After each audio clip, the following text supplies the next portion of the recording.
దాని సందర్భంగా పిల్లల మీద ఏదన్నా టాపిక్ పెట్టుకొని మాట్లాడితే బావుంటదనుకున్నాం. దానికి సంబంధించి బాలల వికాసం, కథలు అనే అంశం మీద సివి కృష్ణయ్య గారిని మాట్లాడమని అడిగాం. Sir okay.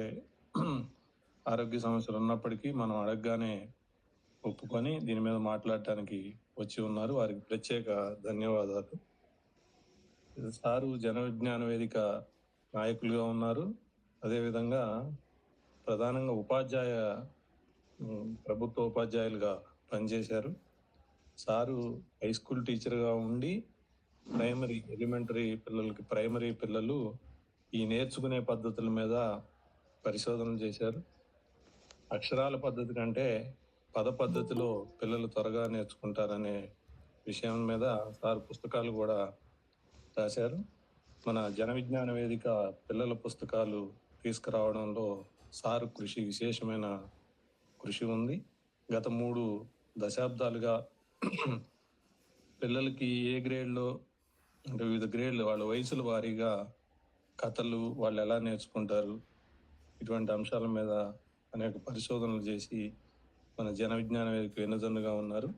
వారు ఇప్పుడు బాలల వికాసం కథలు అనే అంశం మీద మాట్లాడతారు. కృష్ణయ్య గారిని మాట్లాడవలసిందిగా కోరుతున్నాను. ఓకే. జన విజ్ఞాన కార్యకర్తలకి, నాయకులకి అందరికీ నమస్తులండి. బాలల వికాసం కథా సాహిత్యానికి ముందు అసలు కథా సాహిత్యము మానవ సమాజాన్ని గురించి తెలుసుకోవాలి. మానవ సమాజానికి కథలతో ఉండే సంబంధం ఏమిటి, అది మనుషుల్ని ఏ వైపు నడిపిస్తుంది అనేది చాలా ప్రధానమైనది. ఒకప్పుడు సైన్సు, కథా సాహిత్యం 2 కలిసే ఉన్నాయి. తమాషా ఏంటంటే గణితం కూడా చివరకు సాహిత్య ప్రక్రియలోనే రాశారు, అంటే పద్యాలలో, ఛందస్సు పద్యాలలో. సైన్సు క్రమక్రమంగా అభివృద్ధి అయ్యే కొద్దీ సైన్సు, కథా సాహిత్యం 2 విడగొట్టుకున్నాయి. ఒకప్పుడు కలగాపులంగా ఉండే పురాణాల రూపంలో ఇట్లా ఉన్నాయి. అవి విడగొట్టుకొని బయటకు వచ్చి సైన్స్ ప్రత్యేకంగా పెరగడం ప్రారంభించింది. కథా సాహిత్యం అనే దాన్ని చాలా తక్కువగా సమాజం అంచనా వేసింది. ఒకప్పుడు కాదు, ఒకప్పుడు కథకు బాగా ప్రాధాన్యత ఉంది. ఆ తర్వాత కాలంలో సైన్స్ మరీ చాలా వేగంగా వెళ్ళిపోయింది. కథా సాహిత్యం చాలా వెనకబడింది. దీనివలన చాలా నష్టం జరిగింది. అంతింత నష్టం కాదు. అసలు బాలల వికాసం కాదు, పెద్దల వికాసం, మానవ సమాజ వికాసానికే కథా సాహిత్యం చాలా తోడ్పడింది. కథా సాహిత్యం ఒక రకంగా హృదయం లాంటిదైతే, సైన్సు శాస్త్రం అనేది మనస్సు. ఇంకా ఒక రకంగా చెప్పుకోవాలంటే కథా సాహిత్యం మనస్సు అయితే సైన్స్ శరీరం అనుకోవచ్చు. సైన్సు నాగరికతను, మానవ సమాజ అభివృద్ధిని వైపు తీసుకెళితే, కథా సాహిత్యం సంస్కృతి సాంప్రదాయాలు, మంచి చెడుల గురించి వివరించింది. ఇప్పుడు ఆ మంచి చెడులు గ్రహించేటటువంటి శక్తి సామర్థ్యాలు కథా సాహిత్యం కొరవడినందువలన, కథలు చదవడం కొరవడినందువలన చాలా నష్టం జరిగింది. ఇప్పుడు ఒక్కొక్క యుగంలో సమాజం గందరగోళంగా ఉన్నప్పుడు ఏదో ఒక మతం పుట్టడము, ఒక మహా వ్యక్తులు పుట్టడము జరుగుతూ ఉంటుంది. జరిగి కొన్ని మార్పులు తీసుకొస్తాం. తమాషా ఏంటంటే అసలు కథా సాహిత్యమే ఒక గురువుగా సమాజాన్ని మంచి వైపు నడిపించే, ఒక దిశను చూపించేటటువంటిదిగా ఎదిగింది కథా సాహిత్యం. మనం ఉదాహరణ తీసుకుంటే కథా సాహిత్యం ఏం చేస్తుంది మానవ సమాజాన్ని అంటే, మనుషులందరినీ ఒకటిగానే స్పందింపజేస్తుంది. ఎలాగంటే ఇప్పుడు మనం ఒక సినిమాకో నాటకానికి వెళ్ళినప్పుడు ఏం జరుగుద్ది? ఆ వెళ్ళిన వాళ్ళల్లో పేదోళ్ళు ఉంటారు, ధనికులు ఉంటారు, స్త్రీలు ఉంటారు, పురుషులు ఉంటారు, పెద్దోళ్ళు ఉంటారు, చిన్నవాళ్ళు ఉంటారు, హంతకులు ఉంటారు, దుర్మార్గులు ఉంటారు, అన్ని రకాల మనుషులు ఉంటారు. ఆ సినిమా లేదా నాటకం చూస్తూ ఉన్నప్పుడు అందరూ ఒకే రకంగా స్పందిస్తారు. విలన్గా ఉండేవాడు కూడా విలన్ని ఓడిపోవాలని కోరుకుంటాడు, హీరో గెలవాలని కోరుకుంటాడు. అంటే మంచి గెలవాలని కోరుకుంటారు. ఈ మంచి గెలవాలని కోరుకునేటటువంటి ఈ తత్వం, ఇది విశ్వమానవ తత్వం. ఇది కథా సాహిత్యం ద్వారా మాత్రమే జరుగుతుంది. ఇది ఒక పెద్ద తాత్వికమైన విషయం. దీని ఏం తక్కువ అంచనా దిగుతుంది కథా సాహిత్యాన్ని. ఏం జరగద్ది కథ చదివేటప్పుడు అంటే, నిజంగానే ఆ కథ ఒక రకంగా ఒక ఆత్మలాగా పనిచేస్తుంది మనిషి. ఏకాంతంగా కథలు చదువుతారు. ఈ ఏకాంతంగా కథలు చదివేటప్పుడు ఆ కథలో సారాంశాన్ని, ఆ మంచి వైపు, మంచి గెలవాలనేటటువంటి ఒక స్వభావాన్ని అతనిలో చొరబడదు. అది బాల్యం నుంచే జరగాలి. బాల్యంలో మనం కథా సాహిత్యం చదివించకుండా అది ఒక టైం వేస్ట్ అని ఈ కాలంలో అసలు కథలు చదివితే, ఒకప్పుడు మా కాలంలో కూడా కథలు చదివితే కొట్టేవాళ్ళు. చందమామ పుస్తకాలు మనం రహస్యంగా తీసుకొచ్చుకొని పుస్తకాల్లో పెట్టుకొని దొంగతనంగా చదివేవాళ్ళు. ఎందుకని ఆ కథను అర్థం చేసుకోలేకపోతున్నారు పెద్దోళ్ళు, టీచర్లు కానీ, కాస్త మేధావులు కానీ కథా సాహిత్యానికి అంత ప్రాధాన్యం ఇవ్వడం లేదు. అసలు మంచి చెడులు అనేటి కథల ద్వారా చెప్పకుండా కేవలం సూత్రాల మాదిరి అబద్ధం ఆడకూడదు, మరి పెద్దలను గౌరవించాలి, ఇట్లాంటి నీతి సూత్రాలు ఏం చేస్తాయంటే వ్యతిరేకమైనటువంటి భావాన్ని కలిగిస్తుంది పిల్లలకి. అది సూటిగా ఉండకూడదు. అది కథ రూపంలో ఉంటే అట్లని మళ్ళా కథలో పొద్దులతో నీతులు చెప్పకూడదు. కథ కథగానే ఉండాలి, దాని సారాంశం లోపల లోతుగా ఉంటుంది.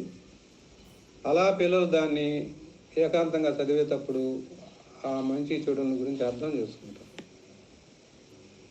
ఒకప్పుడు కథలు ఎలాంటి కథలు కావాలో పిల్లలకు అంటే, అదేదో కల్పనలు, పురాణాలు ఇట్లాంటివి వద్దు, దెయ్యాలు, భూతాలు వద్దు, అది మంచిది కాదు, పిల్లలు పక్కదారి పడతారు అనుకోవడం రాంగ్. అది సమాజం కూడా ఒకప్పుడు బాల్యం లాంటి సమాజం ఒకటి ఉండేది. అప్పుడంతా పుక్కిటి పురాణాలే వెళ్తున్నాయి. పుక్కిటి పురాణాలు అంటే అంతా కల్పితాలు, మాయలు, మహిమలు ఇవన్నీ ఉంటాయి. ఇట్లాంటివి ఉండకూడదు అనడం కరెక్ట్ కాదు. బాలలకు అలా మహిమలు, కల్పనలు, ఊహాలోకాల్లోకి తీసుకొని పోతాయి. కాబట్టి సాహిత్యం ఏదైనా ఒకటే, కాకపోతే చెడు ఉండకూడదు అంతే. కానీ ఆ కల్పనా సాహిత్యం చాలా మంచిది. దెయ్యాలు, భూతాలు ఉండేటప్పుడు కాస్త ఆ దెయ్యాన్ని మంచిగా మనుషులకు లొంగేదిగా చేస్తే మంచిదని చెప్తారు పెద్దోళ్ళు. అలా ఉంటే మంచిదే. కానీ చివరకు అర్థం చేసుకుంటారు పిల్లలు, ఇదంతా ఒట్టిదేనని వాళ్ళకి తెలుసు. మూఢనమ్మకాలకు పోరు కథ చదివినంత మాత్రాన. కాబట్టి కథా సాహిత్యం అనేది మానవ సమాజాన్ని ఏకోన్ముఖంగా, విశ్వమానవతత్వాన్ని మనుషుల్లో నెలకొల్పే విధంగా ఉంటుంది కథా సాహిత్యం. ప్రపంచమంతా ఒక కథను చదివి ఎట్లా స్పందిస్తారో అందరూ ఒకే రకంగా స్పందిస్తారు. బాల సాహిత్యం, పెద్దల సాహిత్యము అనేది ఎక్కువ భాగం ఉండదు. బాల సాహిత్యాన్ని పెద్దలు కూడా చదువుతారు. కాకపోతే పెద్దల సాహిత్యాన్ని పిల్లలు చదవలేకపోవచ్చు. కానీ బాల సాహిత్యాన్ని, చిన్నపిల్లల కథల్ని పెద్దలు చదువుతుంటే చిన్నపిల్లల మాదిరి ఆనందిస్తారు. కాబట్టి బాల సాహిత్యాన్ని ప్రత్యేకంగా చేసి దాన్ని వేరు చేయని అవసరం లేదు. కాకపోతే ఆ పుస్తకాలు కాస్త సులభంగా పెద్ద అక్షరాలతో, బొమ్మలతో ఉంటే పిల్లలకు బాగా నచ్చుతుంటాయి. అలాగే మనం చరిత్రలో బౌద్ధ మతం భారతదేశం నుంచి వెళ్ళిపోయింది. ఇక్కడ పుట్టిన మతం. ఈ వెళ్ళగొట్టడంలో కథా సాహిత్యం, పురాణ సాహిత్యం, రామాయణ భారతాలు బాగా పనిచేసినాయి. ఏం చేశారు అన్నాడు? ఈ రామాయణ భారతాల్లో ఎంత కర్మ సిద్ధాంతం ఉంటుంది. బౌద్ధ మతం అంతా సూత్రాలు, నియమాలు ఇవి ఉంటాయి. ఈ మనుషులు అర్థం చేసుకోలేరు. అందుకని సులభంగా మూఢనమ్మకాలు ఎక్కించడానికి, కర్మ సిద్ధాంతాన్ని ఎక్కించడానికి పురాణాలు బాగా ఉపయోగపడినాయి. మనం కేవలము వాళ్ళను నాశనం చేయడంలో, బౌద్ధ మతాన్ని తరవడంలో హింస మాత్రమే కారణం అనుకుంటాం, కానీ సాహిత్యం కూడా పెద్ద పాత్ర పోషించింది. ఇది మనం అర్థం చేసుకోవాలి. పుక్కిటి పురాణాలను, అబద్ధాలని, కల్పనల్ని వీటంటిని జనం సులభంగా నమ్ముతారు. అలా యజ్ఞయాగాదులు చేపించడం, ఆ యాగాలు చేసేటప్పుడు ఈ పురాణ కథల్ని, సాహిత్యాన్ని విపరీతంగా వినిపించేవాళ్ళు, వేలాది మంది వచ్చి స్పందించేవాళ్ళు. వాటిల్లో ఉండే సాహిత్యం ఎలాంటిదో మనకు తెలుసు. ఆ రకంగా సమాజంలో బౌద్ధ మతానికి వ్యతిరేకంగా హిందూ మతాన్ని వ్యాపింప చేయడానికి ఉపయోగించుకున్నది కథా సాహిత్యం. చూడండి, మొట్టమొదట కథా సాహిత్యంలో, బాల సాహిత్యంలో ముఖ్యంగా పంచతంత్రం మనకు తెలుసు. నీతి చంద్రిక సంస్కృతం. అది వేల సంవత్సరాల నాడు ఒక రాజనీతిని చెప్పాలంటే ఆయన ఏం చేశాడు? కథల ద్వారా చెప్పాడు. ఆ కథలు కూడా పిల్లలకు నచ్చేటట్టు జంతువులు, పక్షులు పెట్టారు. ప్రపంచ సాహిత్యంలో ఇది చాలా గొప్ప విషయం. ప్రపంచమంతా ఈ నీతి చంద్రికను వాళ్ళ భాషల్లో అనువదించుకున్నారు. కాబట్టి పిల్లలకు చెప్పే దాంట్లో సైన్స్ ఇది శాస్త్రీయంగా లేదు అనడానికి లేదు. అందులో జంతువులు మాట్లాడతాయి, పిల్లులు మాట్లాడతాయి, పక్షులు మాట్లాడతాయి, రాళ్ళు మాట్లాడతాయి, చెట్లు మాట్లాడతాయి, అన్నీ మాట్లాడతాయి. వాటిని అట్నే స్వీకరిస్తారు. రష్యాలో కూడా ఆ పాత సాహిత్యం అంతా సమాజాన్ని చెడగొట్టిందని కొద్ది రోజులు దాన్ని లేకుండా చేశారు. తర్వాత బాలల మనస్తత్వం తెలిసినటువంటి వాళ్ళు అది కరెక్ట్ కాదని మళ్ళీ ఆ ప్రాచీన సాహిత్యం కూడా తీసుకొచ్చారు. కాబట్టి మన పిల్లలు కూడా రామాయణ, భారతాలు ఇవన్నీ చదవాలి. చదివితే ఆనాటి సమాజాన్ని గురించి అర్థం అవుద్ది. ప్రతిదీ కొట్టేని అవసరం లేదు.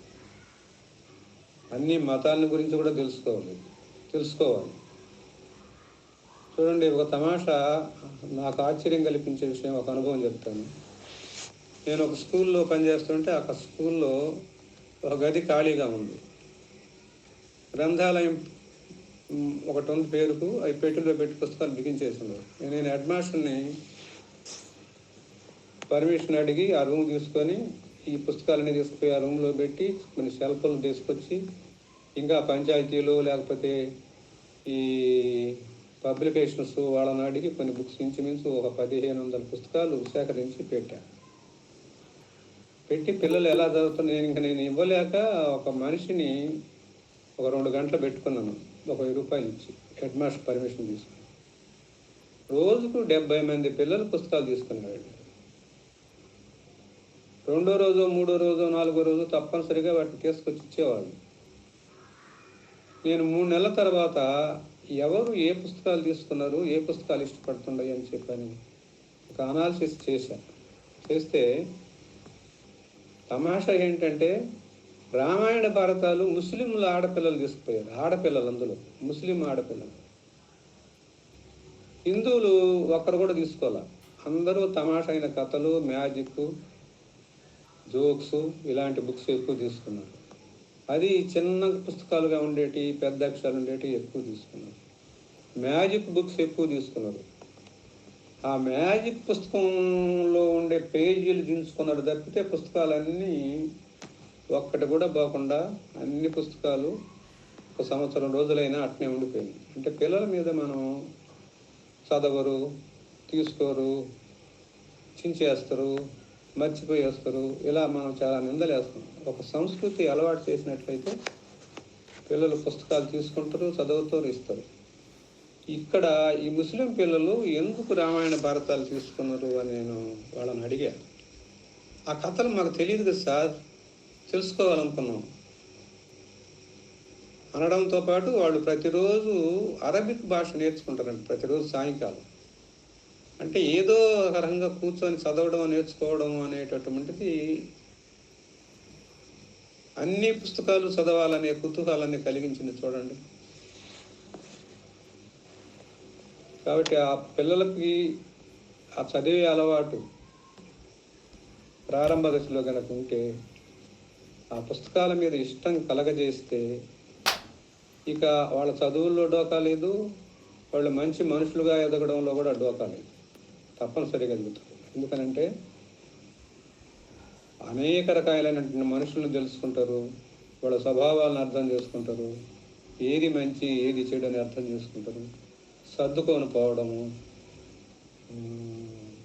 ఆ తర్వాత క్రమక్రమంగా బాల సాహిత్యం నుంచి శాస్త్ర విజ్ఞానం, సైన్సు, చరిత్ర ఈ పుస్తకాలు చదువుతారు. ఎందుకంటే ఎల్లకాలం కథలు చదువుతా కూర్చోరు. ఈ ప్రపంచాన్ని గురించి తెలుసుకోవాలనే కుతూహలం ఎప్పుడు విపరీతంగా ఉంటుంది.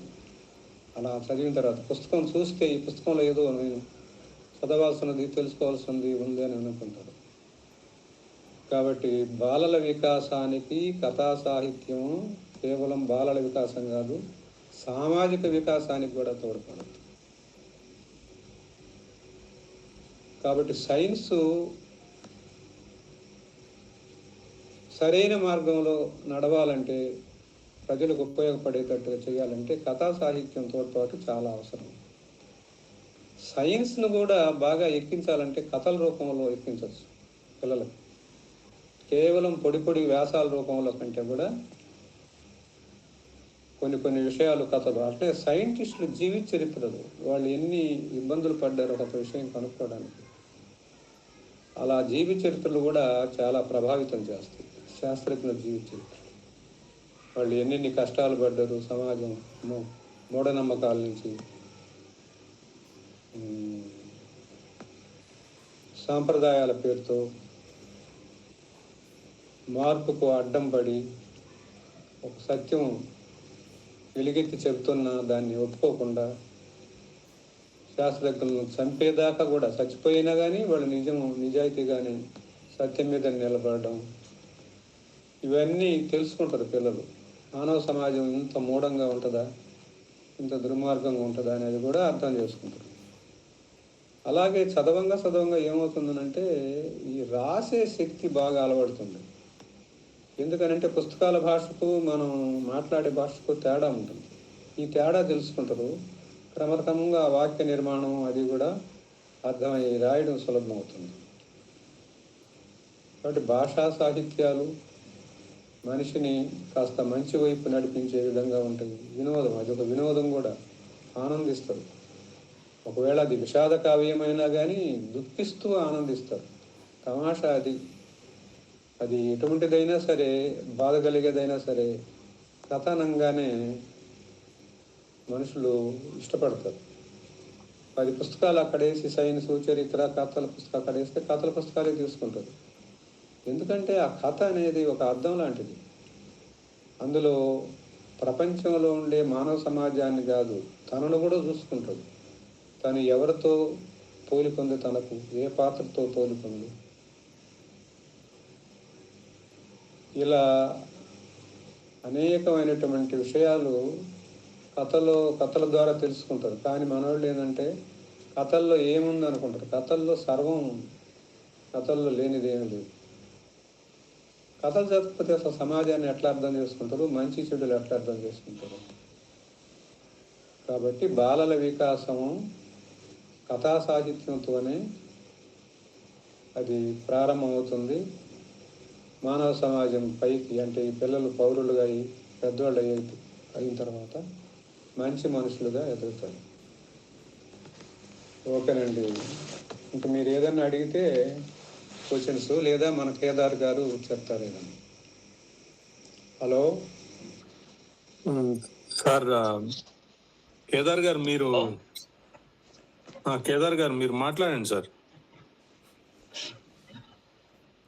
సార్ నమస్తే అండి.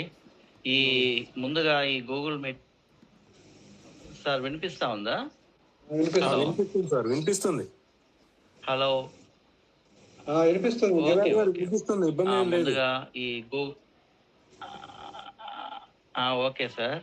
ముందుగా ఈ గూగుల్ మీట్ కార్యక్రమాన్ని ఏర్పాటు చేసినటువంటి జన విజ్ఞాన వేదిక పెద్దలందరికీ కూడా కృతజ్ఞతలు.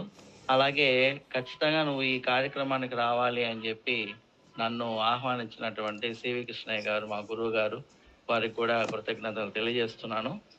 అయితే ఈ బాల వికాసం ఈ కథలు అనేటటువంటి టాపిక్ చాలా విస్తృతమైన టాపిక్ సార్ ఇది. అంటే మనం ఎంత చెప్పుకున్నా గూడా, మనం చెప్పే కొద్దీ దానిలో ఉండేటటువంటి విశేషాలు, విషయాలు మనకి అనంతంగా వస్తూ ఉంటాయి. అయితే ఇప్పుడు సివికే గారు చెప్పినట్టు బాల వికాసానికే గాదు, కథలు పెద్దల వికాసానికి అందరికీ ఉపయోగపడతాయి అని జెప్పారు. చాలా నిజం గూడా అది. ఎందుకంటే బాల వికాసంకే గాదు, సమాజ వికాసానికి, పెద్దల వికాసానికి, అన్ని వికాసాలకు గూడా కథలు ఎంతో అత్యంత ప్రాధాన్యతని సంతరించుకొని ఉంటాయి. అయితే బాల వికాసానికి చాలా అవసరం. ఎందుకు చాలా అవసరం అంటే, బాలలు ఎదిగేటటువంటి పిల్లలు, వాళ్ళల్లో ఒక మూర్తిమత్వం గాని, ఆ తర్వాత వాళ్ళల్లో అన్ని రకాలటువంటి లక్షణాలు గాని డెవలప్ చేయాల్సినటువంటి అవసరం టీచర్‌గా గాని, పెద్దలుగా గాని మనకుంది గాబట్టి, బాల వికాసంలో కథలు అత్యంత ప్రాధాన్యతను సంతరించుకొనుంటాయి. మొట్టమొదట మనం కథల గురించి ఆలోచించినప్పుడు ఫస్టు ఈ బాల వికాసానికి అంటే బాలలకు సంబంధించి కథలనేది మొట్టమొదట మూర్తిమత్వ నిర్మాణానికి ఉపయోగపడతాయి. మూర్తిమత్వ నిర్మాణం అంటే ఇప్పుడు వాళ్ళు ఎలా ఉండాలి? ఇప్పుడు మనకి చాలా కథలు తెలుసు. ఉదాహరణకి ఇప్పుడు తల్లిదండ్రుల్ని ఎలా చూసుకోవాలి, ఎలా ప్రేమించాలి అనేటటువంటి విషయానికొస్తే ఒక శ్రావణ కుమారుడు. అలాగే అబద్ధం చెప్పకూడదు. అబద్ధం చెప్తే ఇలాంటి కష్టాలొస్తాయి, నష్టాలొస్తాయి. లేదు ఇది కరెక్ట్ కాదనే దానికి ఒక సత్యహరిశ్చంద్రుడి కథ. లేదంటే నిజాయితీగా ఉండాలి. నిజాయితీగా ఉంటే మనకు మంచి మేలు జరుగుతుంది అనే దానికి ఒక ఒక పులి, ఆవు కథ ఒకటుంది. అటువంటి కథలు ఇవన్నీ మనకు తెలుసు. కాబట్టి ఇలాంటి కథల్ని మనం చూసినప్పుడు, ఓహో! ఈ కథలో మనకి నిజాయితీగా ఉంటే మనకు మేలు జరుగుతుంది. లేదా అబద్ధం చెప్పకుండా సత్యాన్నే చెప్తే మనకిలా ఇలా ఒక మంచి జరుగుతుంది. లేదు మనం నిజాయితీగా ఉంటే ఇలా జరుగుతుంది అనేటటువంటి భావనలు ఏ వయసులో అయితే మనం పిల్లల్లో మనం దాన్ని క్రియేట్ చేయాలో, ఆ వయసులో మనం క్రియేట్ చేసిన వాళ్ళం అవుతాం. కాబట్టి మూర్తిమత్వ నిర్మాణానికి గానీ, మూర్తిమత్వ వికాసానికి గానీ, మూర్తిమత్వ అభివృద్ధికి గానీ ఇవి చాలా ఈ కథలనేది చాలా చాలా చాలా కీలకమైనటువంటి పాత్రను వహిస్తాయి. అలాగే లక్ష్యం ఏర్పరచుకోవడం.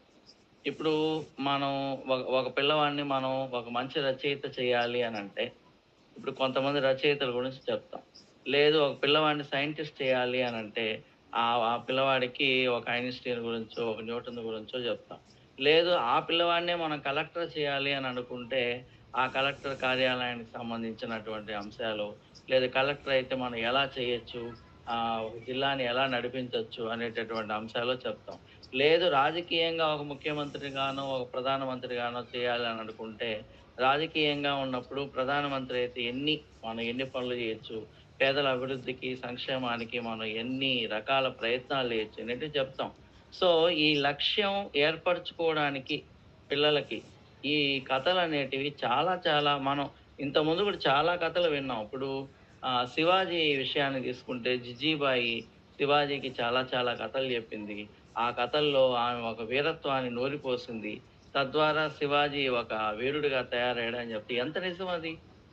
మరి ఆ విధంగా ఒక మూర్తిమత వికాసానికి, ఒక లక్ష్యాన్ని నిర్మించుకోవడానికి, లక్ష్యాన్ని అభివృద్ధి చేయడానికి, ఆ తర్వాత లక్ష్యాన్ని సాధించడానికి ఈ సాధించడానికి ఎన్ని అయితే ఉన్నాయో, ఆ మార్గాలన్నీ గూడా మన కథల ద్వారానే పిల్లల్లో నూరిపోసేటటువంటి అవకాశం చాలా ఉంటుంది. తర్వాత తెలియకుండానే ఈ కథల ద్వారా అనేక రకాలైన జ్ఞానాన్ని పిల్లలు సంపాదిస్తారు. అనేక రకాలైన జ్ఞానం అంటే సైంటిఫిక్ జ్ఞానం గావచ్చు, ఇందాక సార్ చెప్పినట్టు శాస్త్రీయ విజ్ఞానం గావచ్చు, సామాజిక విజ్ఞానం గావచ్చు, లేదా అలవాట్లకు సంబంధించి, విలువలకు సంబంధించి, వైఖరులకు సంబంధించినటువంటి విజ్ఞానం గావచ్చు.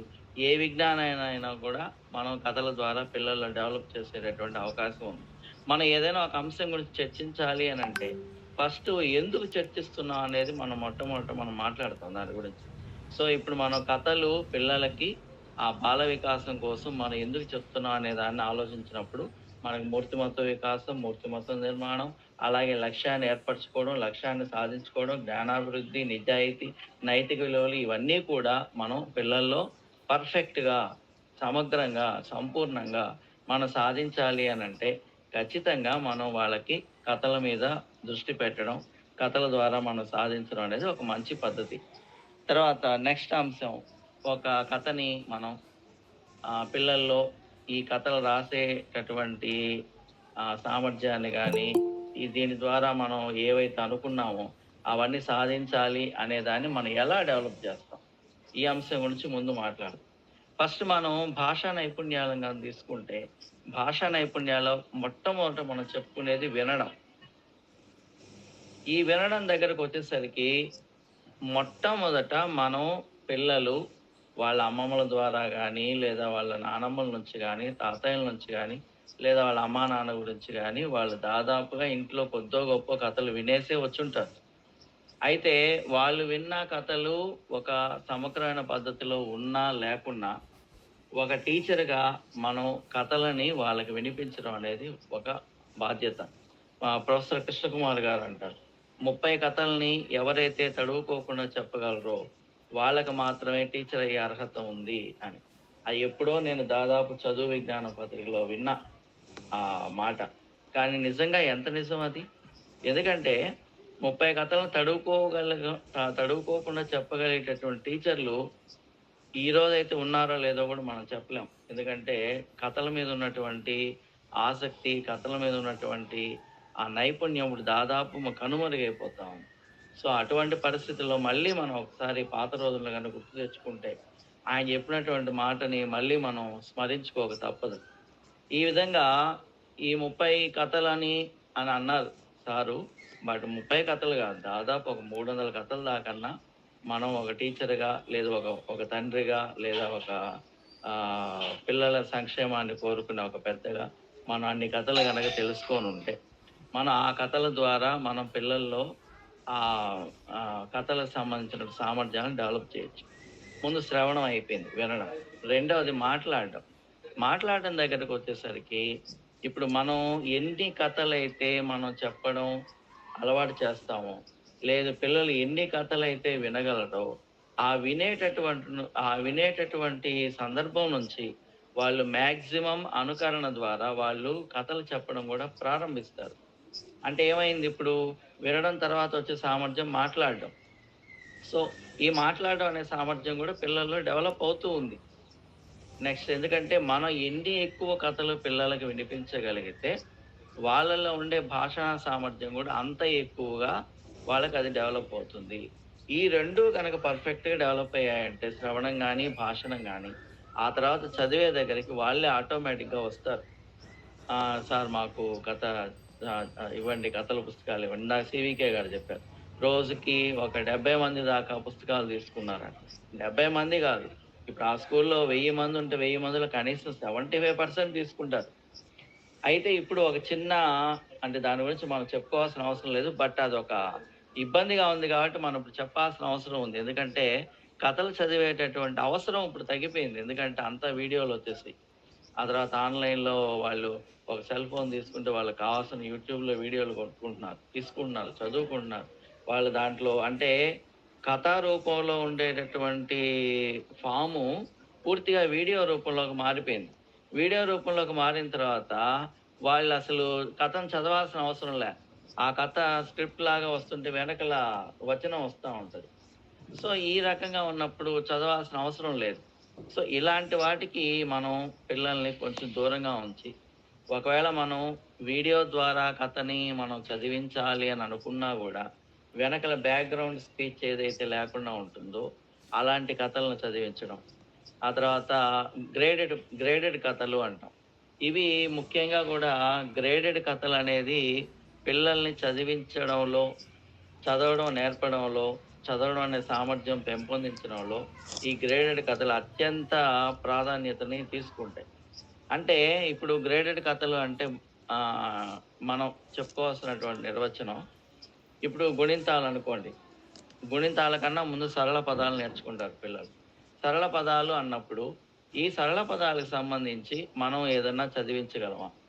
మ్యాక్సిమం సరళ పదాలకు సంబంధించి కథలు రావు, ఏదైనా గేయం వస్తే రావచ్చు. నేను కూడా ఒక గేయం రాశాను పిల్లల కోసం అని, అట్లా ఒక గేయం రావచ్చు. ఆ తర్వాత సరళ పదాలు అయినాక మనం గుణింత పదాలు నేర్చుకుంటాం.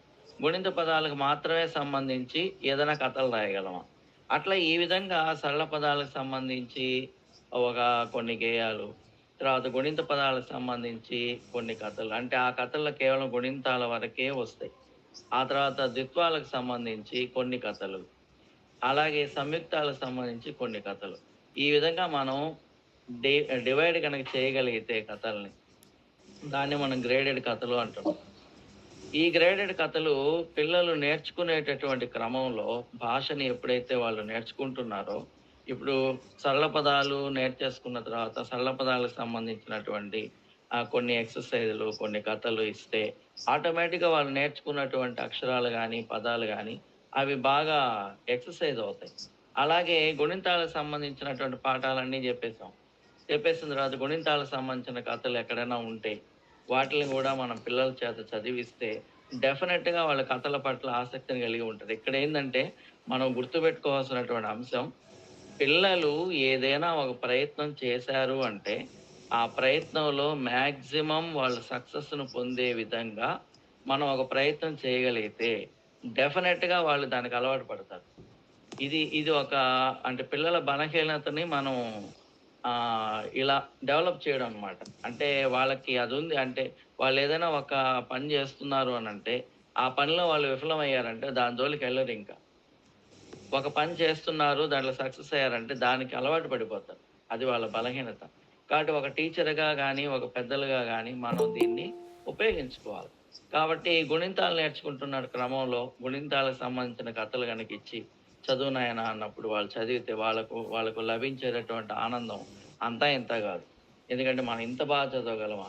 వాళ్ళ ఇంటికి పోయి వాళ్ళ అమ్మ దగ్గర చదువుతారు, నాన్న దగ్గర చదువుతారు, వాళ్ళ తాత దగ్గర చదువుతారు. నేను ఎంత బాగా చదువుతున్నాను. అలా చదువుతున్నప్పుడు వాళ్ళల్లో కలిగేటటువంటి ఒక ఆత్మశక్తి, వాళ్ళ మీద వాళ్ళకి కలిగేటటువంటి సెల్ఫ్ కాన్ఫిడెన్స్ అనేది వాళ్ళని కథలు ఇంకా ఇంకా చదవాలి అనే దాని వైపు నడిపిస్తుందనమాట. అలాగే చదవడం ఇప్పుడు మాట్లాడడం అయిపోయింది, వినడం అయిపోయింది. ఇప్పుడు చదవడంకొస్తే ఆ గ్రేడెడ్ కథలు అనుకుంటున్నాం. ఇప్పుడు గ్రేడెడ్ కథలు అంటే ఇప్పుడు మనకి గ్రేడెడ్ కథలు ఎక్కడెక్కడ లభిస్తాయి? ఇది గూడా ఒక పెద్ద ఫజిల్ అన్నమాట టీచర్‌లకి. ఇప్పుడు మనకి సివి కృష్ణయ్య గారున్నారు. ఈ సివి కృష్ణయ్య గారు ఇంతకుముందు కమలమ్మ అనే ఒక ఆవిడుంటే, ఆమె రాసినటువంటి కథలని సింపుల్ లాంగ్వేజ్‌లో 'కమలమ్మ కథలు' అనే ఒక సీరీస్ నడిపారు. దాని గురించి సార్ గూడా మాట్లాడతారు. అసలు ఆ కమలమ్మ కథల గురించి ఇప్పుడు సార్ చేస్తున్నట్టు నేను గూడా ఒక ప్రయోగం చేశా. కమలమ్మ కథలు ఎలా చదువుతారు పిల్లలు అని. అసలు ఆ కమలమ్మ కథలు దాదాపు 20 25 ఉన్నాయవి. ఆ సీరీస్‌లో ఉండే స్టోరీస్. ఈ 25 కథలకి అసలు పిల్లలు బానిసలైపోయారు. నేనప్పుడు ప్రైమరీ స్కూల్‌లో పనిచేసేవాడిని. ఆ ప్రైమరీ స్కూల్‌లో పనిచేస్తున్నప్పుడు అసలు నాకు టెక్స్ట్ బుక్ గూడా అదే పిల్లలకి. ఆ కథను చదివితే ఈ కథ చదివితే ఈ పిల్లవాడు ఒకటో తరగతి పాస్ అయినట్టు అన్నట్టుగా నేను ఆ గ్రేడ్ విభజించేసేవాడిని. ఈ కథ చదువుతున్నాడు, ఆ కథ చదువుతున్నాడు. చాలా సింపుల్‌గా ఉండేది లాంగ్వేజ్. ఈ కథ గూడా చాలా అద్భుతంగా ఉండేది. ఆ తర్వాత పిల్లలు చదివేదానికి అనుకూలంగా ఉండేది. ఆ తర్వాత ఒకరోజు హై స్కూల్ 10థ్ క్లాస్, 9థ్ క్లాస్ పిల్లలు మా స్కూల్‌కొచ్చారు ఒకరోజు. వాళ్ళు ఆ కమలమ్మ కథలు చూసి, దాన్ని చదివి పూర్తిగా అప్పుడు గాని వాళ్ళు మా స్కూల్ నుంచి వెళ్ళలా. అంటే అంత ఎడిక్ట్ అయిపోయేటటువంటి అవకాశాన్ని కమలమ్మ కథలు కలిగిస్తాయి. సో, అటువంటివి గూడా మనకి చదవడంలో పిల్లల్ని డెవలప్ చేయాలంటే అవి ఒక ప్రముఖమైనటువంటి పాత్రని వహిస్తాయి. అలాగే విజయవాణి సీరీస్ సంబంధించిన కొన్ని గ్రేడెడ్ కథలున్నాయి. ఆ కథలు గూడా మనం బాగా ఉపయోగించుకోవచ్చు. ఎంఎస్‌కో కథలున్నాయి. ఆ తర్వాత ప్రజాశక్తి వాళ్ళు వేశారు. ఆ కథలున్నాయి. ఆ తర్వాత మంచి పుస్తకం సంబంధించినటువంటి కథలున్నాయి. బాలానంద బొమ్మల పుస్తకాలున్నాయి. ఇవన్నీ ఉన్నాయి. ఈ మధ్య కర్నూలుకి సంబంధించి డాక్టర్ సార్? జన విజ్ఞానం మీదకి కర్నూలుకి సంబంధించి ఆహ్, ఆ! జన విజ్ఞాన వేదిక వేసిన కథలున్నాయి. ఆ తర్వాత డాక్టర్ ఎం. హరికిషన్ అని ఒక కర్నూలు టీచర్ అనుకుంటా ఆయన.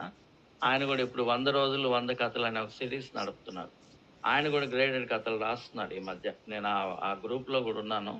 కాబట్టి మనకిప్పుడు గ్రేడెడ్ కథలకి కూడా ఇప్పుడేమి మనకేం కొదవలేదు. సో, ఈ కథలు ఎక్కడున్నాయి అనేది మనం గనక కొంత మనసు పెడితే, మనం ఈ గ్రేడెడ్ కథలు ఎక్కడున్నా గూడా మనం దాన్ని సంపాదించి, పిల్లలకు గనక మనం వాటిల్ని అమలు జేస్తే, వాళ్ళ చేత చదివిస్తే, పిల్లలు ఖచ్చితంగా కథలకు బానిసలవుతారనే దాంట్లో ఎలాంటి సందేహం లేదు. కాబట్టి ఈ విధంగా మనం కథల్ని వాళ్ళ చేత చదివించడం అనేది మనం చేయొచ్చు. ఇకపోతే రాసే దగ్గరకొస్తే, కథలని ఎలా రాస్తారు? ఇప్పుడు ఇందాక సీవీకే సార్ చెప్పారు. ఏమనంటే, మనం ఎంతగా కథలనైతే చదివిస్తామో, అంత ఎక్కువ వాళ్ళ చేత అభ్యాసం గనక చేయిస్తే, వాళ్ళు అంతగా రాయడానికి వాళ్ళు స్టార్ట్ చేస్తారని. ఇది ఎవరో సంగతి గాదు. నాకే అనుభవం. నేను స్కూల్లో చేరేటప్పటికి నేను నవల్స్ చదువుతున్నా. అంటే దాదాపు 5, 6 సంవత్సరాల వయసులో. నాకు ఆటోమేటిక్‌గా అవన్నీ చదివి నాకు రాయడం వచ్చేసింది. ఏడో తరగతిలోనే నేనొక నవల రాసా. మా అయ్యవాళ్ళకి తెలియకుండా. కాబట్టి నేను ఎవరినో చెప్పను. నాకు నాకే అనుభవం గాబట్టి, ఇప్పుడు ఎంత ఎక్కువగా చదవగలిగితే, అంత ఎక్కువగా రాయడం వస్తుంది అనేది మాత్రం ఇక్కడ మనం ఖచ్చితంగా ఒప్పుకొని తీరాల్సినటువంటి అంశం. అయితే ఇలా రాయడంలో గూడా ఎలాంటి ఎక్సర్‌సైజెస్ పిల్లలకివ్వచ్చు. ఉదాహరణకి సాధారణ కథలు రాయమనొచ్చు. సాధారణ కథలంటే వాళ్ళిష్టం ఇది. అంటే సబ్జెక్ట్ ఏదైనా గావచ్చు, లేదా వాళ్ళకిష్టమైన కథ గావచ్చు, వాళ్ళ అమ్మమ్మ జెప్పిన కథ గావచ్చు, తాతయ్య జెప్పిన కథ గావచ్చు, లేదా వాళ్ళ టీచర్ జెప్పిన కథలు గావచ్చు, ఏదైనా గూడా రాయొచ్చు. అంటే సాధారణంగా కథలు రాయించేది ఒక అంశం. అలాగే ఓపెన్ ఎండెడ్ స్టోరీస్ అనుంటాయి. ఓపెన్ ఎండెడ్ స్టోరీస్ అంటే మనం కథని కొంతవరకు మాత్రమే చెప్తాం. ఆ చెప్పిన తర్వాత మిగిలిన కథని వాళ్ళు రాయాలి. ఇప్పుడు ఉదాహరణకి ఒకరోజు సూర్యుడు, చంద్రుడు కొట్టుకున్నారు. ఆ సూర్యుడు రేపటి నుంచి నేను తూర్పున ఉదయించడం మానేస్తాను. కానీ నేను రాను, నేను నీ మీద అలిగాను అన్నాడు. ఆడు సూర్యుడు ఉదయించడం మానేశాడు. తర్వాత ఏమైంది? అంతే. అంటే మనం ఒక 2 లైన్‌లు, 3 లైన్‌లు ఇస్తున్నాం ఇక్కడ. సూర్యుడు ఉదయించడం మానేశాడు అనంటే, ఇక్కడ మనకి అనేక రకాలైనటువంటి అంశాలు పిల్లల మెదడుల్లో కలిగేటటువంటి అవకాశాలను మనం కల్పిస్తున్నాం. ఇప్పుడు సార్ ఇందాక చెప్పినట్టు, ఇప్పుడు సూర్యుడు ఉదయించడం మానేశాడంటే దీంట్లో సైన్స్ ఉంది. దీనిలో ఒక రోజు జరిగేటటువంటి రెగ్యులర్ యాక్టివిటీస్ ఉన్నాయి. ప్లస్ దాన్ని మనం కథగా రాస్తున్నామంటే దీంట్లో భాష ఉంది. సో, ఇన్ని రకాల నైపుణ్యాలు మనం ఇచ్చేటటువంటి ఆ కథ ఆధారంగా పిల్లలు డెవలప్ చేసుకుంటారు. కాబట్టి ఈ ఓపెన్ ఎండెడ్ స్టోరీస్ అనేటివి దీని మీద అయితే మేము చాలా ప్రయోగాలు చేస్తున్నాం. అనేక మంది, వందలాది మంది పిల్లలు ఈ ఓపెన్ ఎండెడ్ స్టోరీస్‌ని రకరకాలుగా దాని మీద వాళ్ళు ఇచ్చినటువంటి ఎండింగ్స్ విపరీతమైనటువంటి ఆశ్చర్యాన్ని కలిగించాయి. ఒక అబ్బాయి 'ఎలుకల దీపావళి' అని రాసాడు. బహుశా అది కొంత టైం పడుతది. నేను మళ్ళీ చెప్తాను. కాబట్టి అట్లా వాళ్ళలో ఉండే క్రియేటివిటీని మాక్సిమం మనం ఎంతవరకైతే డ్రా చేయగలమో, అంతా డ్రా చేసేదానికి మనకి ఎక్కువ అవకాశాన్ని ఇచ్చేటివి ఈ ఓపెన్ ఎండెడ్ స్టోరీస్. సో, దీని ద్వారా దీనికి సంబంధించినటువంటి కాంపిటీషన్ మనం ఏదన్నా పెడితే గూడా, దీనికి సంబంధించిన కాంపిటీషన్ ఏదన్నా పెడితే గూడా, డెఫినెట్‌గా పిల్లల్లో మనం ఈ సామర్థ్యాల్ని డెవలప్ చేయొచ్చు. ఖచ్చితంగా. తర్వాత ఒక బొమ్మని చూపించి, లేదా ఒక సన్నివేశాన్ని చూపించి, ఆ సన్నివేశాన్ని చూసి కథ రాయమని చెప్పొచ్చు. లేదా ఒక పిల్లవాడి చేత మాట్లాడించి, లేదా కథ చెప్పించి, దీన్ని మీ సొంత మాటల్లో రాయండి అనొచ్చు. లేదా ఒక కథని ఆ పిల్లవాడినే చదవమని చెప్పి, చదివిన తర్వాత దీన్ని నీ సొంత భాషలో రాయి, నీ సొంత మాటల్లో రాయి అని చెప్పొచ్చు. సో, ఈ విధంగా మనం అనేక రకాలైనటువంటి మార్గాల ద్వారా మనం కథలు రాసేటటువంటి ప్రయత్నం చేయొచ్చు. అయితే దీనికి సంబంధించినటువంటి అనుభవాలు ఏమున్నాయి మా దగ్గర అనంటే, ఒకటి మేము నెల్లూరు జిల్లాలో కోట, వాకాడు, చిట్టమూరు 3 మండలాలు కలిపి ఒక అకాడమిక్ కమిటీని ఏర్పాటు చేశాం. ఇంతకుముందు ఒక 10 ఏళ్ల క్రితం. అయితే ఆ అకాడమిక్ కమిటీ ద్వారా దాదాపు 3 మండలాల్లో ఉండే వందలాది మంది పిల్లలకి కథల పోటీలు పెట్టాం. ఈ కథల పోటీలు పెడుతూ ఉంటే, ఆ పిల్లలు చూపించినటువంటి సృజనాత్మకత, వాళ్ళు ఆ కథల్ని వాళ్ళు తీసుకొచ్చినటువంటి పద్ధతి ఇవన్నీ చూసినప్పుడు నిజంగా చాలా అద్భుతమైనటువంటి, మాకు అసలు ఆనందం వేసింది. అంత ఆనందం. ఇవే గాదు, ఇప్పుడు గేయాలు గూడా రాయించాం వాళ్ళ దగ్గర. గేయాలంటే అంత్యప్రాస గేయాలు. లేదా వాళ్ళకి ఏదైనా ఒక సబ్జెక్ట్ ఇచ్చేసి, దాని ద్వారా కొన్ని గేయాలు రాయమని చెప్పడం. సో, ఇలాంటి పోటీలన్నీ పెట్టినప్పుడు ఆ పోటీల్లో వాళ్ళు చూపించినటువంటి అద్భుతమైన ప్రతిభని దీన్ని చదువు పత్రికలో కూడా బాలసుబ్రహ్మణ్యం గారు దాన్ని ప్రచురించడం జరిగింది. పిల్లలు సృజనాత్మకత అనేది ఒక 2, 3 సిరీస్‌లో ప్రచురించారు దాన్ని. కాబట్టి ఈ అనుభవాలని చదివినప్పుడు మనకి బాగా అంటే పిల్లలు ఇంత బాగా రాయగలరా అసలనేది ఈ అంశం మీద చాలా ఆశ్చర్యం అయితే వేస్తుంది. నెక్స్ట్ ఇప్పుడు ఈ అనుభవాలు మా దగ్గరున్నాయి. అయితే ఈ కథలు చదివించడం గానీ, రాయించడంలో గానీ దీనికి సంబంధించి ఉండేటటువంటి ఫిలాసఫీ ఏంటి అనేది గనక మనం ఆలోచిస్తే, ఈ ఫిలాసఫీ అనేది చాలా లోతుగా ఉంటుంది. దీని గురించి మనకి ఎక్కువ దీని గురించి చెప్పినటువంటి వాళ్ళెవరు అంటే ఢిల్లీ ప్రొఫెసర్ డాక్టర్ కృష్ణకుమార్ గారు ఈ కథలు చదవడం మీద అనేక రకాలైనటువంటి వ్యాసాలు రాశారు.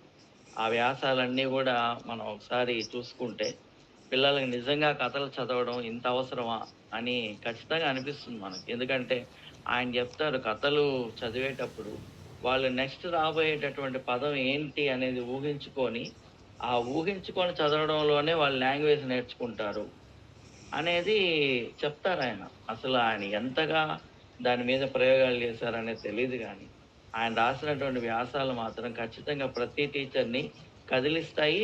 కథలు చెప్పడం వైపుకి పరుగులు పెట్టిస్తాయి. అలాగే డాక్టర్ రమాకాంత్ అగ్నిహోత్రి అని ఒకాయనున్నారు.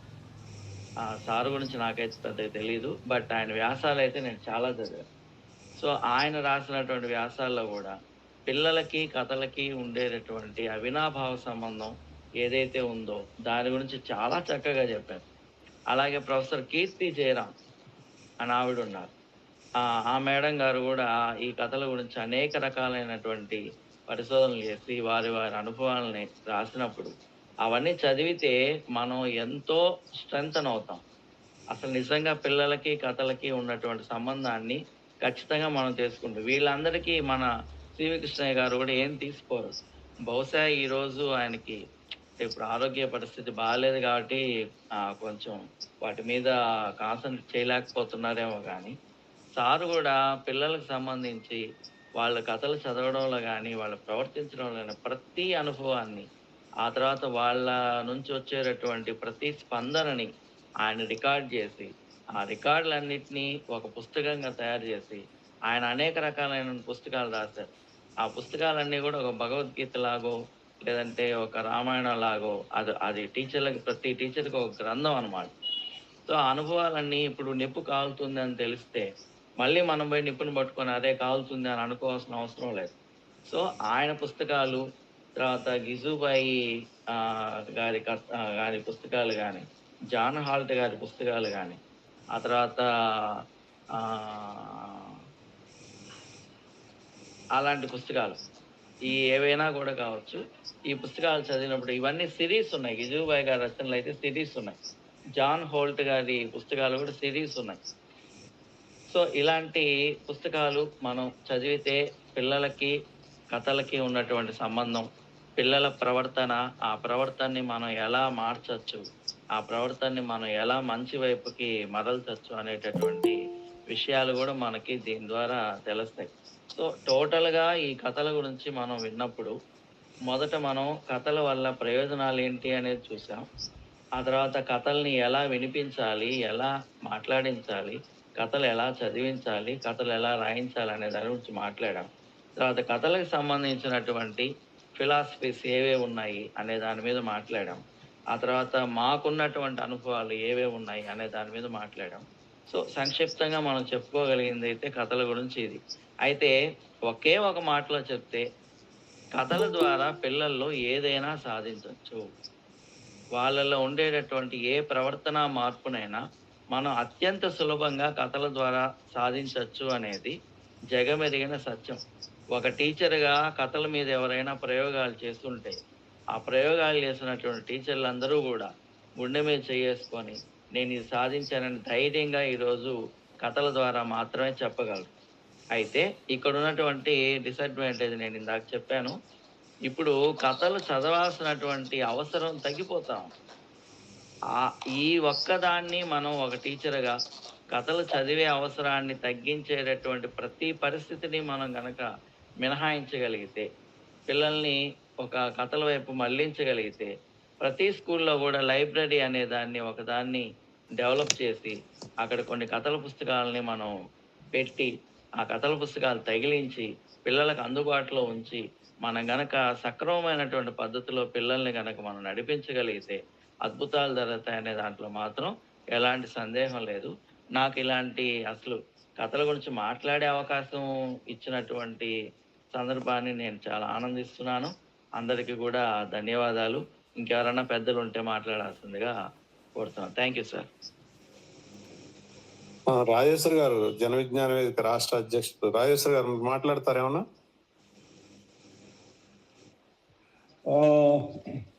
సివికే గారు అండ్ శ్రీజు గారు చాలా అన్ని విషయాలు కూలంకషంగా వివరించి చెప్పారండి.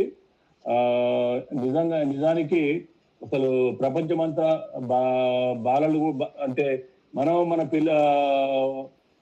పిల్లల్ని లేదా ఇంకా అంటే బాలల్ని పూర్తిగా కథలకు దూరమయ్యే పరిస్థితి సమాజం తీసుకొచ్చింది.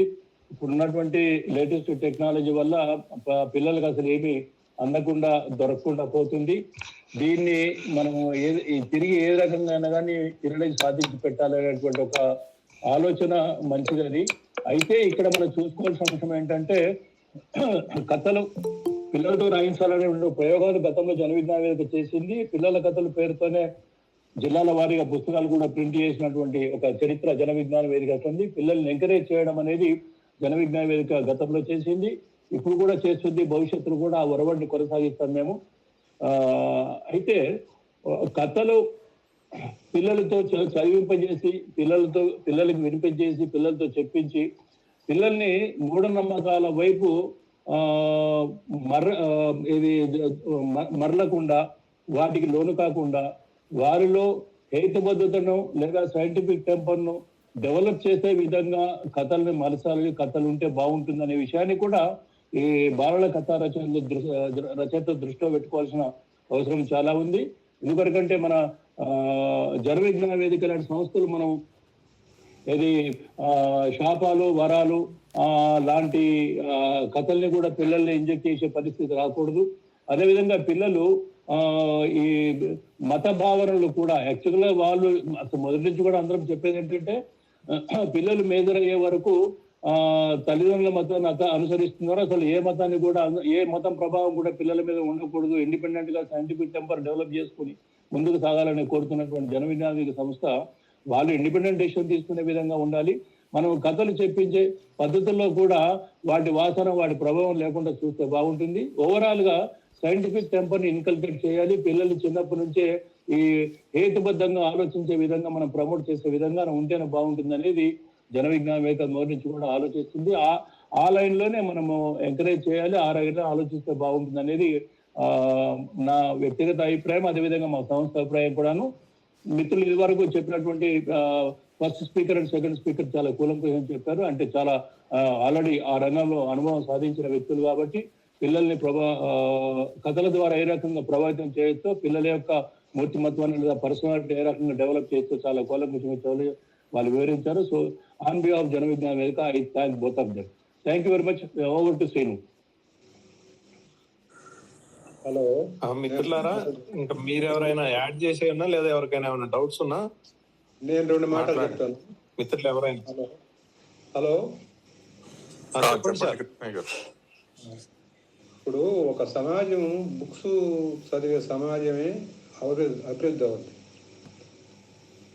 అసలు పుస్తకాలు ముట్టకుండా 190 మంది స్టూడెంట్స్గా ఉండి స్కూల్స్ నుంచి వచ్చి డిగ్రీలు లేదా పోస్ట్ గ్రాడ్యుయేట్స్ అయిన వాళ్ళు కూడా, మంచి మంచి ఉద్యోగాల్లో ఉండేవాళ్ళు కూడా ఒక్క పుస్తకం కూడా చదవడం.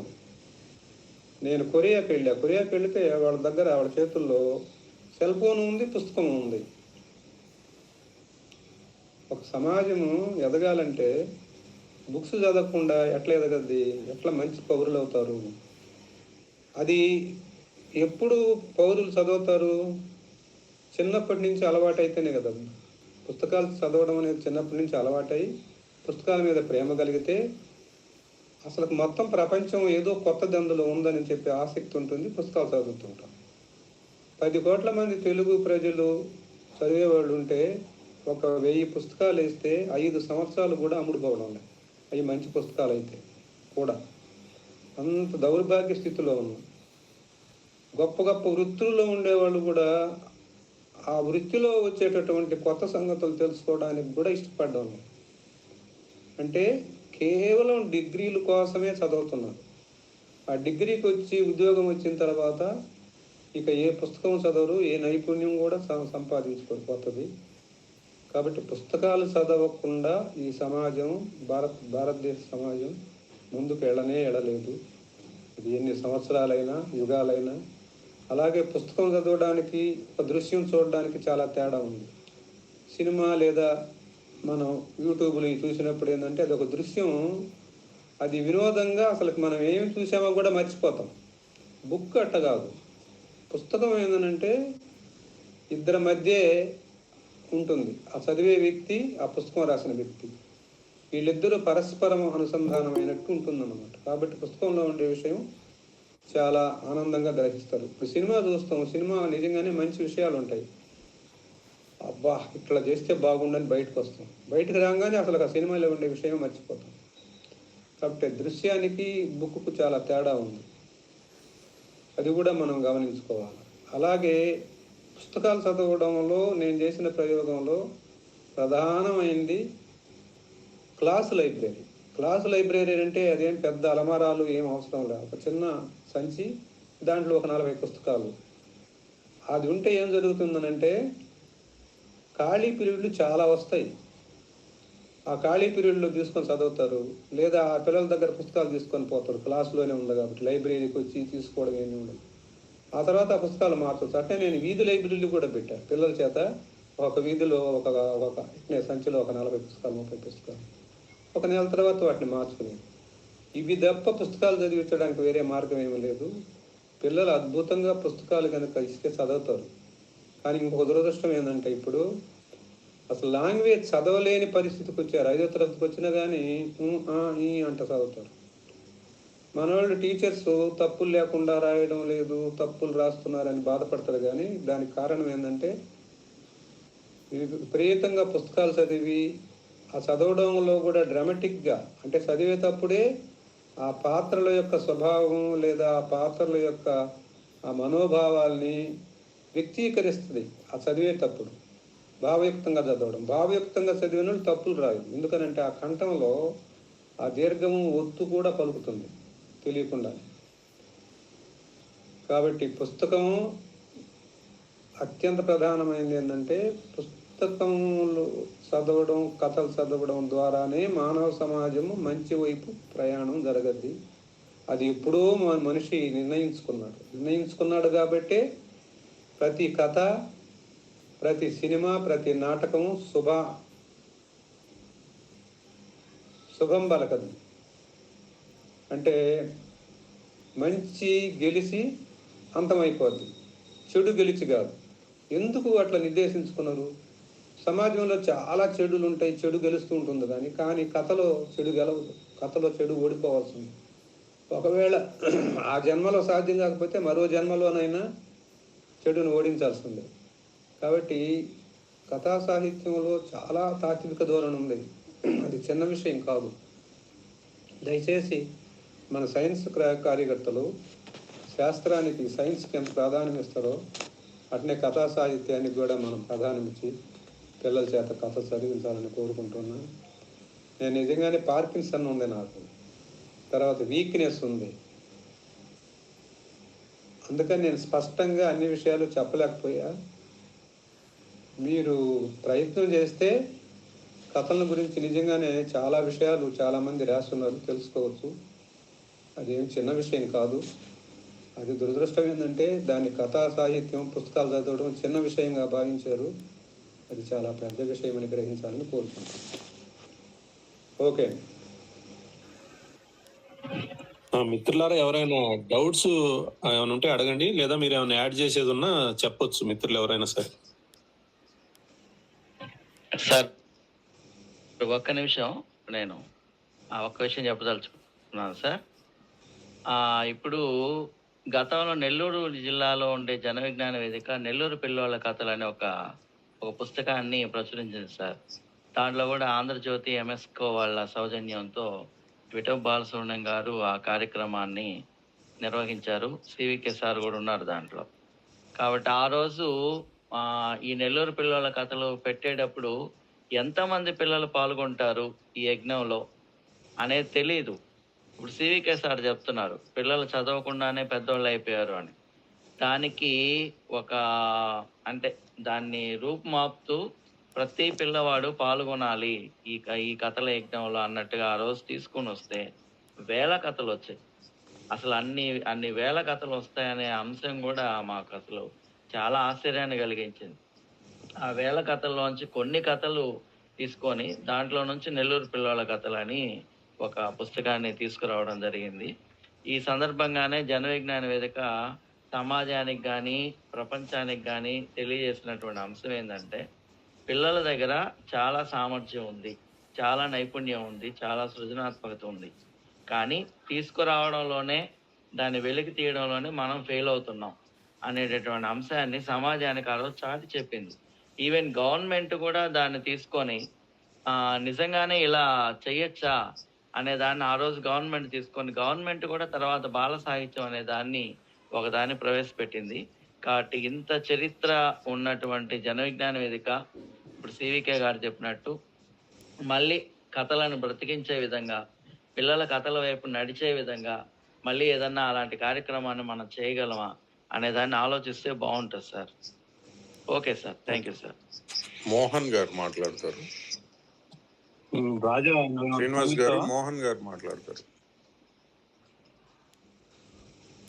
ఓకే మోహన్ గారు మాట్లాడండి. నమస్తే మిత్రులారా. సివికే నమస్తే. నమస్తే. అదే మనకు జన విజ్ఞాన వేదిక తెలుగు పిల్లల్లో కథా సాహిత్యం తీసుకుపోయే దాంట్లో మనం నిజంగానే ఒక ఉద్యమం పాత్ర వహించాం. అది మీరు చెప్పుంటే బాగుండేది. ఎందుకంటే మన పిల్లల పుస్తకాలు ఒకటోటి 10-15 వేల కాపీలు వేసాం. అన్నీ కూడా పాఠశాలలోనే కాదు, పబ్లిక్ లో కూడా చాలా మంది తీసుకెళ్ళి వాళ్ళ పిల్లలు చదివించారు. చాలా మంది జన విజ్ఞాన వేదిక అంటే కథా సాహిత్యంగా పిల్లల సాహిత్యాన్ని కూడా అదే ఈ మధ్య ₹2-3 ఉన్నాయి. మీరైతే మొదట్లో ₹2-3 పిల్లలకి ఇచ్చేందుకు ప్రయత్నం చేశారు. ఆ కథలు ఎట్లా ఉండాలనే దాంట్లో కూడా మీరు బాలసుబ్రహ్మణ్యం గారు ఆ రోజుల్లో చేసిన కృషి కూడా మనం ఈరోజు చెప్పుకుంటే బాగుంటుంది. ఏ స్థాయి పిల్లలకు ఎటువంటి అక్షరాలు, ఎటువంటి పదాలు ఉండాలనే ఒక చిన్న దాన్ని కూడా మీరు పెట్టిన దాన్ని ఒక ప్రామాణికంగా కూడా జన విజ్ఞాన రూపొందే ప్రామాణికంగా ఈరోజు గుర్తింపబడింది. అదేవిధంగా కేదారు ఒక విషయం చెబుతూ నెల్లూరు పిల్లోళ్ళ కథలు చెబుతూ ఆంధ్రజ్యోతి ఎంఎస్కో కూడా కలిపేశారు. యాక్చువల్గా నెల్లూరు పిల్లోళ్ళ కథలు అనేది బాలల ఎట్లా ఆలోచిస్తారు, బాల కథా సాహిత్యం, వాళ్ళు ఆ పుస్తకం అనేది ఒక పెద్ద బాల శిక్ష లాంటిది అని చెప్పేసి నా ఒపీనియన్. ఆ పుస్తకంలో పిల్లలు ఎటువంటి కథల చేత ఆకర్షింపబడతారు, ఎటువంటి కథలు గుర్తుపెట్టుకుంటారు, ఎటువంటి కథలను రీటోల్డ్ అంటే మళ్ళీ వాళ్ళు చెబుతారు అనే దాన్ని మన నెల్లూరు పిల్లోళ్ళ కథలు చదివితే అదొక పరమాత్మకమైన పుస్తకంగా మీరు ఆ రోజు నెల్లూరు జిల్లా వాళ్ళు తీసుకొచ్చారు. కేదార్ చెప్పినట్టు దాదాపు 10,700 మంది పిల్లలు ఏదో రాసినట్టు నాకు గుర్తు. దాన్ని మీరంతా జల్లించి దాదాపు 100 కథలను మనం జస్ట్ ఫుల్ స్టాప్లు, దీర్ఘాలు ఇట్లాంటివి తప్పిస్తే వాళ్ళ భాషలు జోలికి పోకుండా ఎట్లాంటిది అట్లా వేసాం. ఈరోజు ఇక్కడ మనకు హాజరైన కార్యకర్తలందరూ కూడా ఒకసారి ఖచ్చితంగా ఆ పుస్తకాన్ని చేతికి తీసుకుని చదివితే మనం కథా సాహిత్యం అనే దాంట్లో మన కృషి తెలియడం కాదు, ఎటువంటి కథా సాహిత్యం ఉండాలి అని. ఆ తర్వాత మన మిత్రులు కొందరు మళ్ళీ పుస్తకాలు తీసుకురావాలని ట్రై చేశారు, కానీ పిల్లలకు కొన్ని కట్టుబాట్లు పెట్టారు. మీరు శాస్త్రీయమైన విషయాలే రాయాలి, అటువంటివి పెట్టినప్పుడు పిల్లల దగ్గర నుంచి సరైన కథలు వాళ్ళ స్పందన కూడా బాగా తక్కువ వచ్చింది. అట్లా మీకు అమ్మమ్మల దగ్గర, నానమ్మల దగ్గర, ఇంట్లో పెద్దవాళ్ళు చెప్పిన కథలో, మీకు తెలిసిన కథలో రాయండి అని చెప్తారు. పిల్లలు రాసింది అంత అన్ని వేల మంది పిల్లలు పార్టిసిపేట్ చేశారు.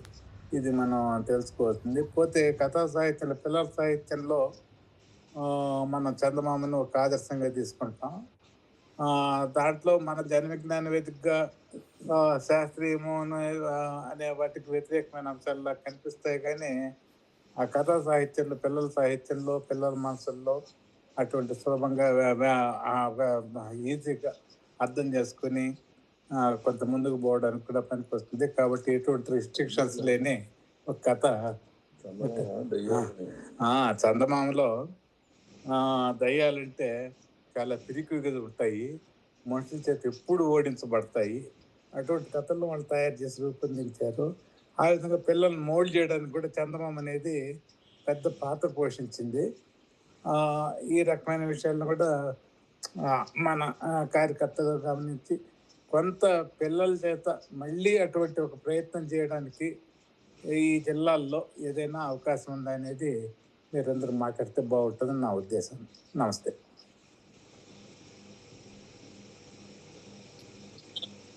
మిత్రులారా ఎవరైనా మాట్లాడతారా?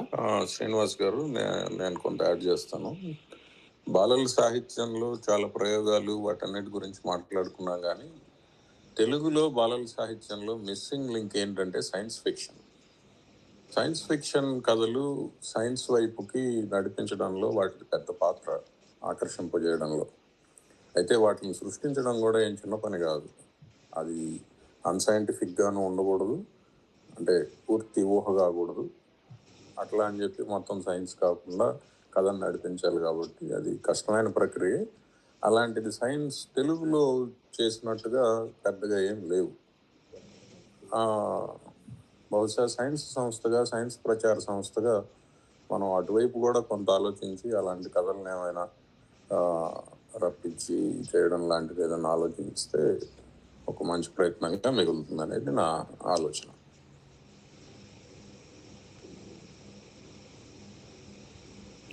ఓకే, ఇంకెవరైనా మాట్లాడతారా మిత్రులు? ఎవరైనా డౌట్స్ ఉన్నా అడగొచ్చు. రాజా అని ఆడియేశ్వరము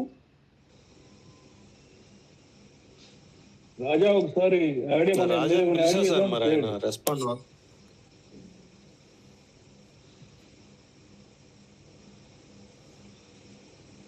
హలో, మాట్లాడండి. ఎవరు మాట్లాడడం లేదు?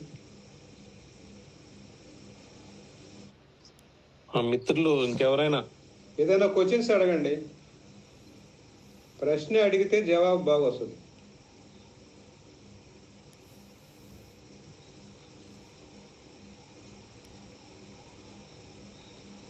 మీరెవరు చెప్పకపోతే నేను ఒక ప్రయోగం చేసి చెప్తాను. అంటే ఒక పుస్తకానికి ఒక వ్యక్తికి మధ్య ఉండే సంబంధం ఎలా ఉంటుందో, మధ్యలో మూడో వ్యక్తి దొరబడితే ఎలా ఉంటుందో చెప్తాను. నాకు తెలుగు పాఠం చెప్పండి. చెప్తున్నా. ఒక తెలుగు పాఠం నేను చెప్పా పిల్లలకి. అంటే తెలుగు పాఠం రాసిన ఆయన వేరు, ఈ చెప్పేవాడిని నేను, మూడో వ్యక్తి వినే విద్యార్థి. కొన్ని ప్రశ్నలు ఇచ్చా పాఠం చెప్పి, ఆ ప్రశ్నకు జవాబులు రాశాను. మరొక పాఠాన్ని తీసుకొని నేను ఏమీ చెప్పకుండా వాళ్ళనే చదివి నేను ఇచ్చిన ప్రశ్నకు జవాబులు రాయమన్నా. వాళ్ళు చదివిన తర్వాత చదివే సార్ అన్నారు. చాలా తొందరగా చదివారు. నేను పాఠం 3 రోజులు చెప్తే వాళ్ళు ఒక అరగంటలో చదివారు ఆ పుస్తకాన్ని. అంటే వేరే కథను. అప్పుడు ఇచ్చిన ప్రశ్నలకు వాళ్ళు సమాధానాలు అద్భుతంగా రాశారు. నేను 3 రోజులు చెప్పిన పాఠం ఇచ్చిన ప్రశ్నల కంటే కూడా. ఎందుకని అలా జరిగింది? పుస్తకం చదివితే ఆ వ్యక్తి అది నేరుగా వాడి బుర్రలోకి వెళ్ళిపోద్ది, మధ్యలో ఒక వ్యక్తి లేకుండా. పుస్తకానికి ఒక వ్యక్తికి మధ్య ఉండే సంబంధం అలా ఉంటుంది. అంటే ఒక ఆత్మ వాళ్ళు ప్రవేశించినట్టు అనుకోండి. పుస్తకం చదవడం ఒక వ్యక్తి చిన్న విషయం కాదు.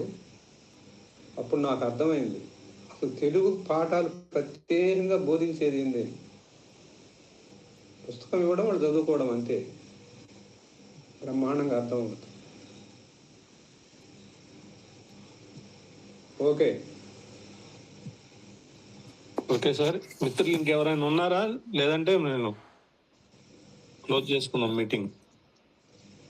డౌట్స్ ఉన్నా అడగండి, ఎవరిని యాడ్ చేసేది ఉన్నా యాడ్ చేయండి. ఒక డౌట్ నాది సార్. సేవిక గారు చెప్పండి ఏం లేదు సార్, ఒక డౌట్. ఇప్పుడు ప్రస్తుత తరం పుస్తకాలు చదవటం, కథలు చదవటం బాగా తగ్గిపోయిన నేపథ్యంలో ఆన్లైన్ లో అంటే డిజిటల్ అవి చదవటం అనేది కొంత జరుగుతోంది.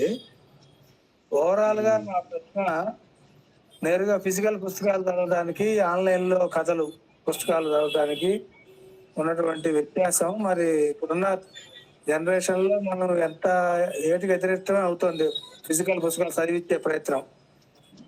కాబట్టి ఆన్లైన్ పుస్తకాలు చదివినా పర్లేదులే అనుకోని మనం చేయొచ్చా, దాన్ని ఏ రకంగా దీన్ని డీల్ చేయాలని మీ సూచన? ఆన్లైన్ లో చదవడం అనేది పుస్తకం చదివినట్టు చదవగలగాలి. అలా ఏదో 4 అవన్నీ చూసి కొద్దిగా చదవడం అనేది కాకుండా ఆ హ్యాబిట్, అంటే ఆన్లైన్లో కూడా కథలు చదివేటటువంటి ఒక హ్యాబిట్, ఆ కథలు ఎత్తుకోవడం జరిగితే బాగానే ఉంటుంది. కళ్ళకు కొద్దిగా ఇబ్బంది అయినా దాన్ని కూడా తగ్గించుకోవడానికి కొన్ని వచ్చినాయి కదా, ప్రత్యేకంగా స్క్రీన్ కలిని పుస్తకాలు చదివేదానికి ప్రత్యేకంగా వచ్చినాయి కదా కొన్ని, వాటిని ఏమంటారు,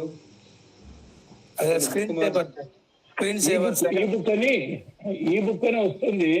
ఒక ఒక ల్యాప్టాప్ టైప్ లో ఉంటుంది, రకరకాల బుక్స్ అందులో PDF ఉంటాయి. పేజీ చదువుతారు. స్క్రీన్ సేవర్స్ వాడటం, కిండిల్ డివైస్ అది. అవును, అట్లా చదవగలిగితే ఆ బుక్స్ చదివే అలవాటు అది కూడా మంచిది. కాకపోతే కాగితం బదులు అది, అంతే కదా, అడేముంది. Okay okay okay sir. Okay, మిత్రులు ఇంకెవరైనా? ఓకే, క్లోజ్ చేసుకున్నాం అధ్యక్షుల వారు. ఓకేనండి. సార్ ఇంకెవరు లేనట్టున్నారు కదా, క్లోజ్ చేద్దాం మరి. ఓకే, మనకు ఇప్పటి వరకు బాలల వికాసం కథల అన్న అంశం మీద వివరంగా చెప్పిన సివి కృష్ణయ్య గారు, కథలు బాలల వికాసానికే కాదు సమాజ వికాసానికి ఏ రకంగా ఉపయోగపడతాయి, అదేవిధంగా జన విజ్ఞాన వేదిక శాస్త్ర ప్రచారానికి కథల్ని ఉపయోగించుకోవాలని, మూఢనమ్మకాలకు వ్యతిరేకమైన ప్రచారంలో కూడా కథలు ఉపయోగపడతాయని చెప్పిన సివి కృష్ణయ్య గారికి ప్రత్యేక జన విజ్ఞాన వేదిక రాష్ట్ర కమిటీ తరఫున ప్రత్యేక ధన్యవాదాలు తెలియజేస్తా ఉన్నాం.